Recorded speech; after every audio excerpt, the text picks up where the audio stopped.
Since President Muhammadu Buhari's exclusive interview with Arise News, reactions have continued to pour in over the issues raised by the president. One of such funny issues was his directive to the Attorney General of the Federation and Minister of Justice, Abubakar Malami, to dig up the Gazette on the Grazing Reserve Law of 1964. However, this has not been well received by many southern states that have restated their ban on open grazing and have cited the Land Use Act, which grants all the states of the Federation exclusive dominion over the land in their territories. Many legal purists have also reminded the president that the grazing law that he referred to was not one of general application, as it was limited to certain provinces in the defunct northern Nigerian region and not the entire country. Now, here to discuss this and the options available to the states that want to promote ranching for the development of animal husbandry is human rights lawyer and senior advocate of Nigeria, Femi Falana. Good morning, Mr. Falana, and welcome to the Morning Show. Good morning, Ruben. Good morning. Tim. Good morning. It's good to have you again on the program. Well, you must have had my introduction. The president's reference to the Grazing Reserve Law of 1964 and his reference to a gazette that he had asked the Attorney General of the Federation to make available. You had responded to this in the paper, saying that that law was not a law of general application across Nigeria, and that as at 1964, yes, the southern states had already gone into ranching. If you could share with us, your position in that regard and why you are of the conviction that the southern governors, 17 of them, have the right to ban open grazing. Well, I think this matter has gone beyond the southern governors. We're now talking of a national policy. The Northern Governors Forum had also come out very clearly against open grazing and announced that the entire states in the north have adopted the National Livestock Transformation Plan of the federal government. So there is a unanimity of purpose in this regard. But before I return to that, I think it is important to go back to the interview of the president. In fairness to him, and I think this is very interesting, the president alluded to the situation in the First Republic. And if you will recall, between 1951 and 1959, and between 1960 and 1963, when we had what you might call indigenous political class, indigenous ruling class, administering the affairs of the regions, we had, of course, and this started from the colonial regime, the Grazing Reserves Law, but the last one was in 1964. At that time, it was only applicable to the northern region. The law was not in existence in the western region, in the midwestern region, and in the eastern region. The southern regions had ranches. I recall in the case of Southwest, you had ranches in Ekwe, in Iseyin, in Akunu, in Ondo State, somewhere in Ijebu, Okeako in Ekiti State now, And these ranches were actually established in 1956 under the Obafemi Awolowo regime. In the eastern region, there were ranches, but the most important one that we can all recall was the Obudukatu Ranch, established in 1951 by a Scottish. Now, that was taken over by the Eastern Regional Government. And until very recently, I think on the television, 3 decades ago, it was Obudukatu Ranch. Under the military, it became Obudu Holiday Resort. So we didn't have a uniform policy on animal husbandry. The regions were on their own, and that was the beauty of federalism. Every region had its own policy at that time, and this is very crucial. It couldn't have been a national policy. The Grazing Reserve at that time, and this is very important, I've made this point over and over again, and nobody has challenged me. Nobody was moving cattle from the north to the south at that time because there was no basis for it. And so, if the president now has directed the attorney general to go around looking for grazing routes, they are just not there. Even in the north, events have overtaken them. The grazing reserves of the First Republic have been seized by latifundists and other absentee farmers over there. So it's going to be a serious legal battle to reclaim some of them. You can't just say, oh, you have taken over this grazing reserve, I want it back. No, you have to go to court, and that will take more than the next 2 years, and this regime has less than 2 years to go, by the way. But I think more importantly, there is the need for consistency, policy consistency on the part of the government. By 2016, a former Minister of Agriculture, Chief Audu Ogbe, announced that the federal government had acquired 55,000 hectares of land in 11 states for, cattle rearing. Later, the government, from nowhere, came up with the idea of cattle colony, or Ruga. Because many people felt, some state government felt, this was going to be an opportunity to acquire, to seize their land. So it was opposed. But after a lot of consultation with the state government, by the federal government, in 2018, April 2018, the federal and the state governments, I think through the National Economic Council, came up with what is now known as the National Livestock Transformation Plan of the federal government. And it was announced that it was going to cost, the government was going to earmark 100 billion naira for it, 20 billion will be contributed by the state, while the federal government will, make 80 billion naira available. A year later, 2019, the governor of the central bank, Mr. Godwin Emefiele, announced publicly that very soon importation of milk was going to be banned in the country because we're spending between $1.2 billion and $1.5 billion.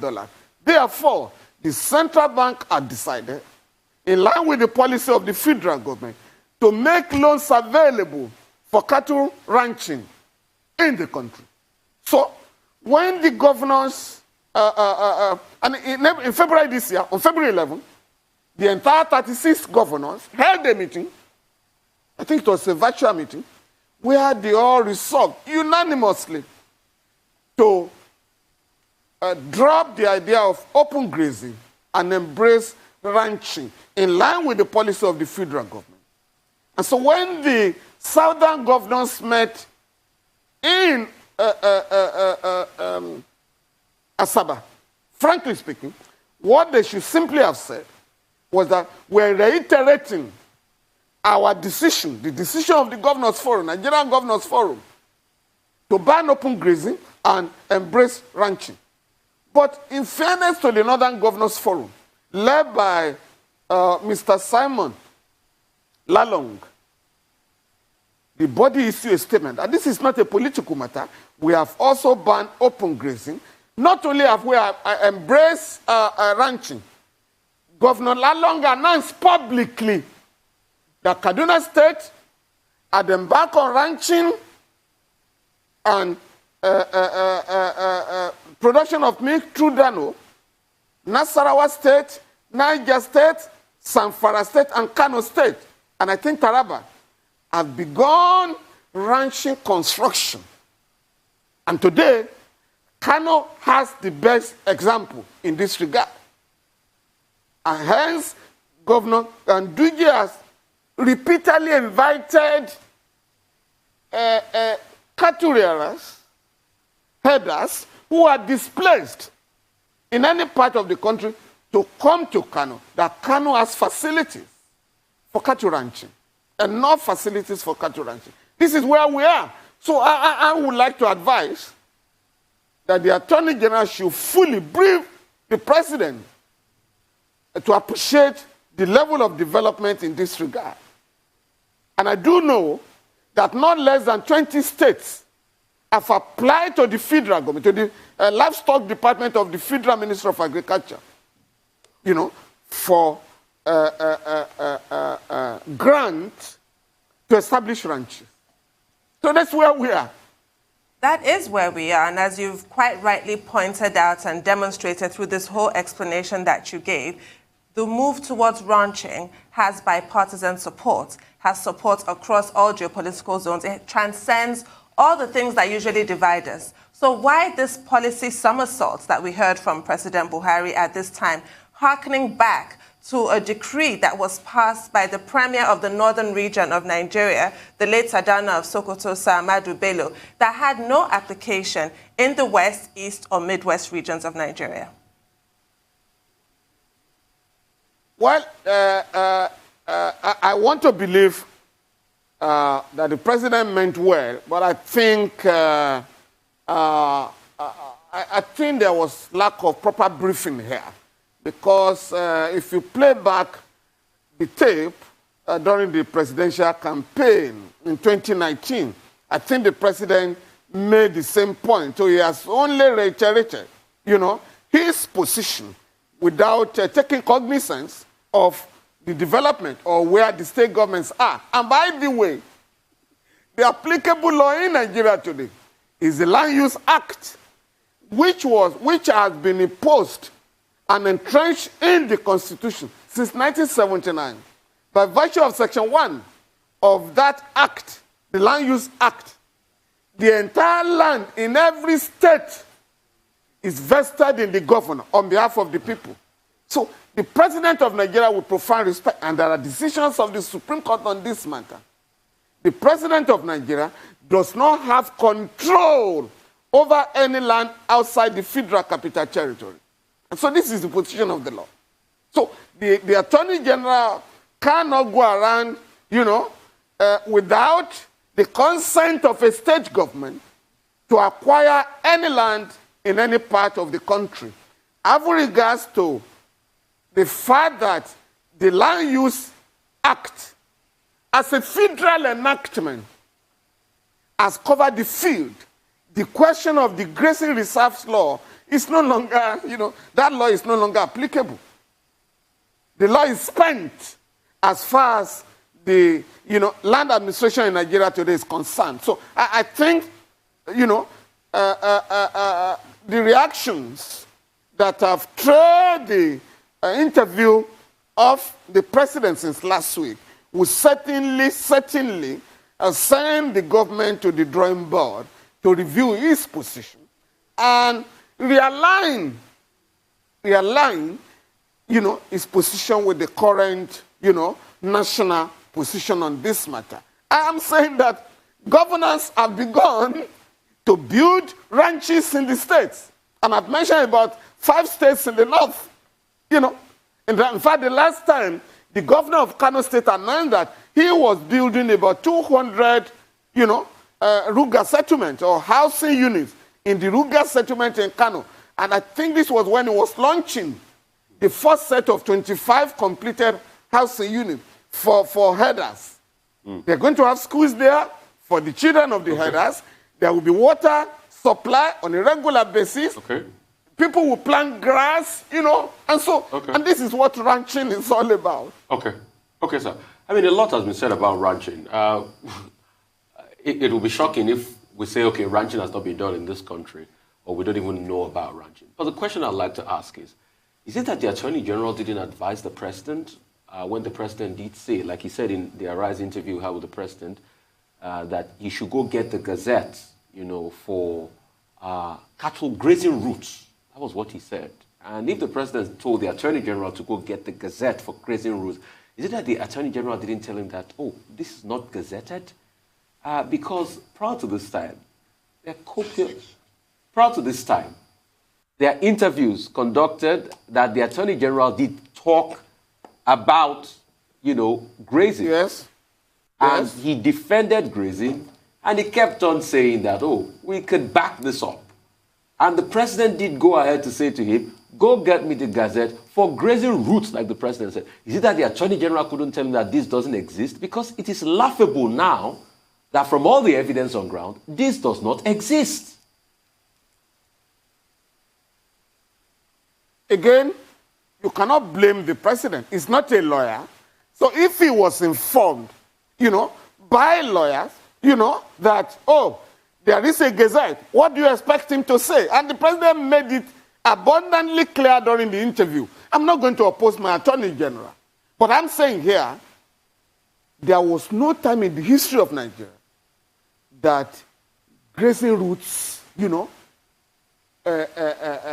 existed in all the regions. And the president was specific. When it went back to the First Republic, I am saying in the First Republic, there were no grazing routes in the entire southern part of the country. So if somebody had informed the president, oh, a Gazette existed in the First Republic, so the president was right to say, go and look for it. But I'm saying, whoever has embarrassed the president in this regard, has to be questioned, has to be asked by the president, please, you have told me you had a Gazette. Go and produce the Gazette. And if the president is unable to produce the Gazette, of course, there should be some, sanction. Or you can't embarrass the president of the whole nation with regards to a policy in which the government has moved and the government has earmarked money. Ranches are already being constructed in the states. So I just could not imagine what will have led to such. It's not policy somersault in the sense that the government, the federal government, has not abandoned, the livestock, national livestock formation plan. That's the government plan that has been adopted by the federal government and the entire 36 states and the federal capital territory. And the central bank has said, we are making money available for those who... And the central bank has said, we're also giving loans to those who are interested in cattle rearing because we no longer can afford to earmark foreign exchange, for the importation of milk. Now, for 60 years, we have done that, and now it costs about $1.5 billion, to import milk in the country. So we just have to have policy consistency. And that is the bottom line. Well, Mr. Falana, two quick things. Still on open grazing, Abubakar Malami SAN, the Attorney General of the Federation, in responding to the ban on open grazing by the 17 southern governors, said that ban on open grazing is unconstitutional because the Constitution under Section 41 allows for the freedom of movement. I would like you to help us clarify the matter. The phrase, every citizen of Nigeria, under Section 41 of the 1999 Constitution, does it cover cows, or if you like, cattle? And then the second point, the second point I was going to raise is regard to the suspension of the strike by the Judicial Staff Union of Nigeria. The courts were kept closed for 64 days. Now the governors say that they have worked out a memorandum of action. Do you have any information about how that memorandum of action and what the content of it is and how it's likely to work out in line with the attempt to ensure autonomy of the state legislature and also of the judiciary? Financial autonomy, that is. Thank you very much. Again, the first point about Section 41 of the Constitution is right that the freedom guaranteed by Section 41 of the Constitution and Article 12 of the African Charter on human and people's right, on freedom of movement, the right is a right that can only be enjoyed by human beings. It does not extend to cows and goats or sheep. And this point was made clear by the Supreme Court in the case of Olisa Agbakoba and the Director General State Security Service, when the passport of Dr. Agbakoba, SCN, was seized by the SSN. And the Supreme Court made it clear that the possession of a passport is concomitant. There is no way you can enjoy your freedom of movement without the possession of a passport. So you can't say a cow must have a passport to move, to enjoy the right of ingress and egress. So the point I'm making, therefore, is that the law is very clear. Animals have no freedom of movement. And that is why the law is there, that it is the government of a state that can determine with respect to administration of land. Again, the federal government, I think this was a reaction to the decision of the Ondo state government to register herders and farmers in the state. The presidency issued a statement condemning the announcement by the Governor Rotimi Akeredolu, SAN. But I did point out on that occasion that reserves under the forestry law of Ondo State, it is the business of the state government to authorize people who will be on government reserves. And that, in fact, if you disobey the law, if you move to any reserve without authorization, the penalty is 5 years imprisonment, no option of fine. And I think after consultations, the federal government later came out to say all forest reserves in the country should be managed by state government. So I think we are learning, but where the government is wrong, there must be an apology tender to the entire nation. Oh, we made a mistake. Oh, I didn't look at the provisions of the law very well. I didn't familiarize myself with the decisions of the courts on this matter. But instead of asking me, I expect your team to find out from the Attorney General, please, can we have a copy of this gazette that covers the entire country at any time in the history of the country? I think that task, should go to the Attorney General. The question should go to the Office of the Attorney General of the Federation. Please, this is your position. The President has, also repeated your position. Please, can we have a copy of the gazette? Because it does not exist. It doesn't exist. It never existed at any time in Nigeria. Now, still on ban on open grazing, I think we are dealing with security here. And I was also disturbed, in fact, flabbergasted, when the president said it is the business of state governors to manage security in their state. No, it's not correct. And that's why it was very painful that there was a meeting of the Nigerian Police Council last week to confirm the appointment of the Acting Inspector General of Police.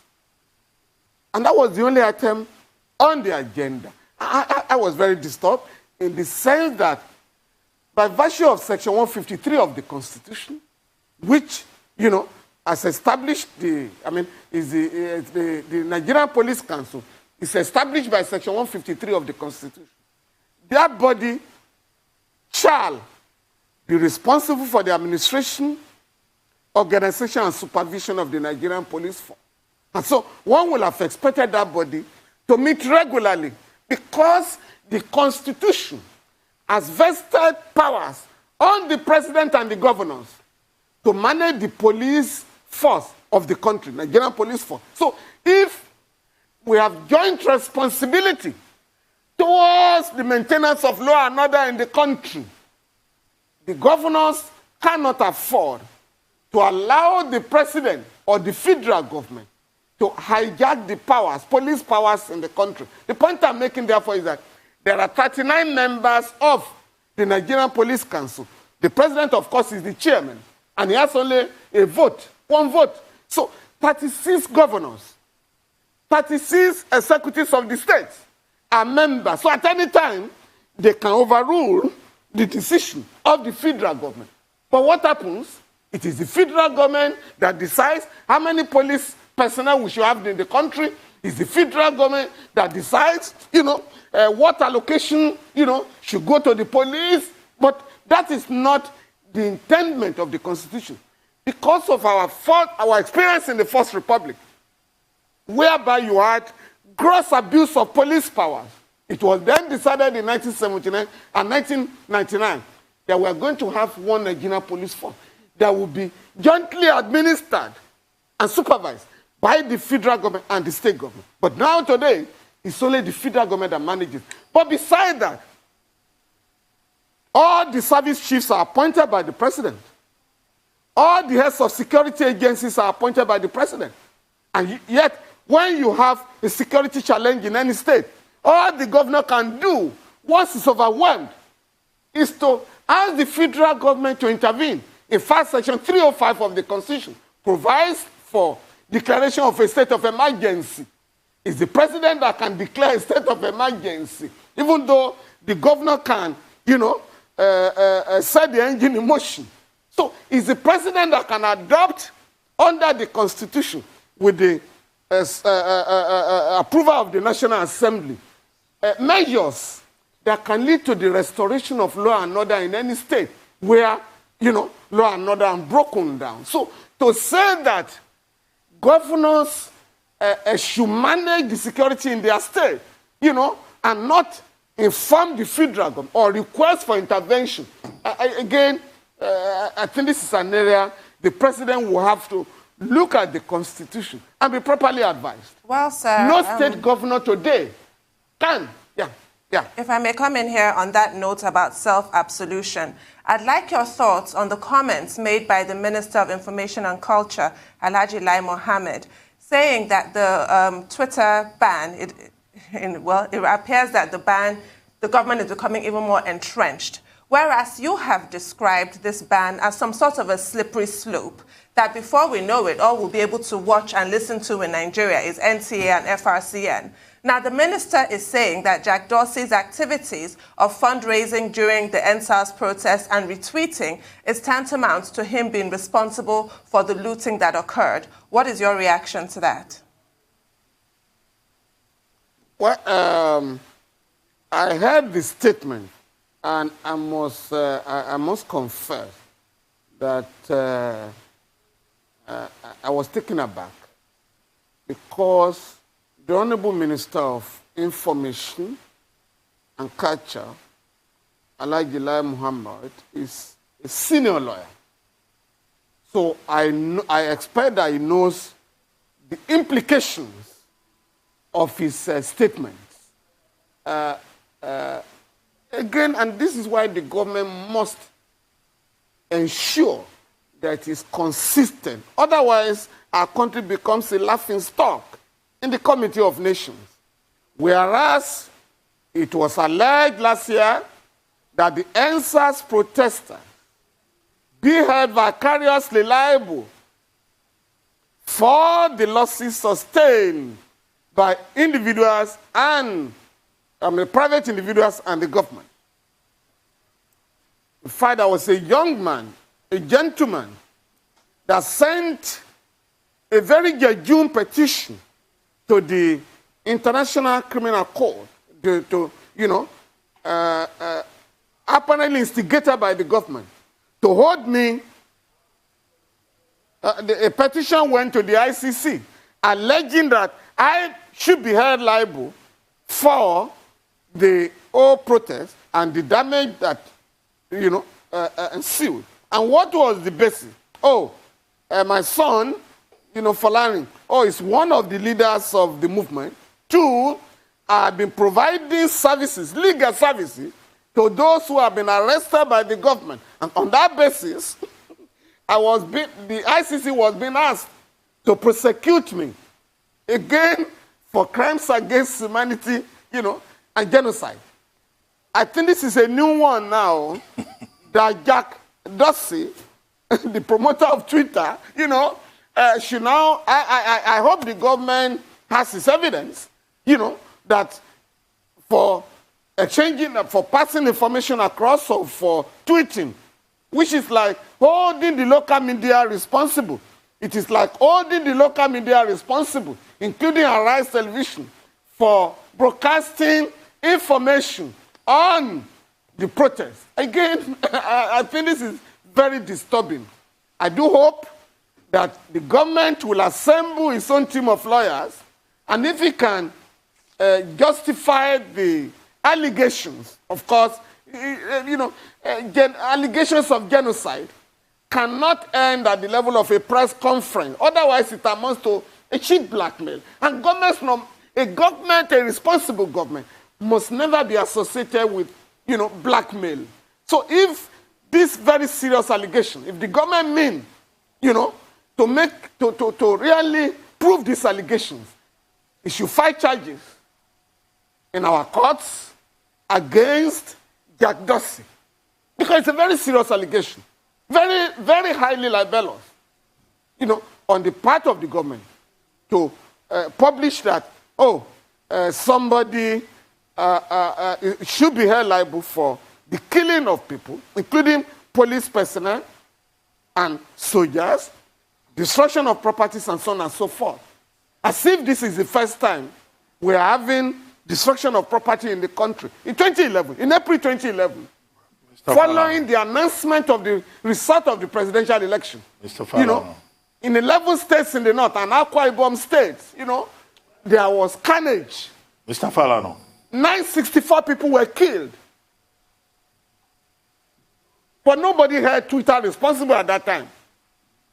Well, Mr. Falana, I asked you a question earlier on about the Juson strike and the memorandum of action that the governors are talking about. If you could just comment on that briefly. The governors and Juson leaders, as well as PASAN leaders, the parliamentary staff union leaders, have signed an agreement to implement the provisions of the Constitution with regards to direct funding of the judiciary and the parliament, in the state's judiciary and state parliament, in a way that a financial autonomy will be accorded these both institutions. And the whole idea is to ensure that democracy is enhanced so that the three arms of government will be independent of each other and then be able to take decisions in the interests of the country and in the interests of the federating units. This is the whole idea. And now that the strike has been called off, which was unfortunate, because you can only close down courts for 10 weeks in a banana republic. But again, this is what has become our lot. So now that the strike has been called off, we are going to ensure that we take advantage of the provisions of the law to ensure compliance with the agreement. Because there are two judgments delivered by the Federal High Court on this matter. Both, there was no appeal in respect of both judgments. Now, we have to put on our thinking caps and ensure that we enforce the provisions of both judgments, the terms of both judgments, so that we can have independence, financial autonomy for the parliament and the judiciary, in the states in the country. Well, thank you very much, Mr. Femi Falana, SAN, for joining us on the morning show today.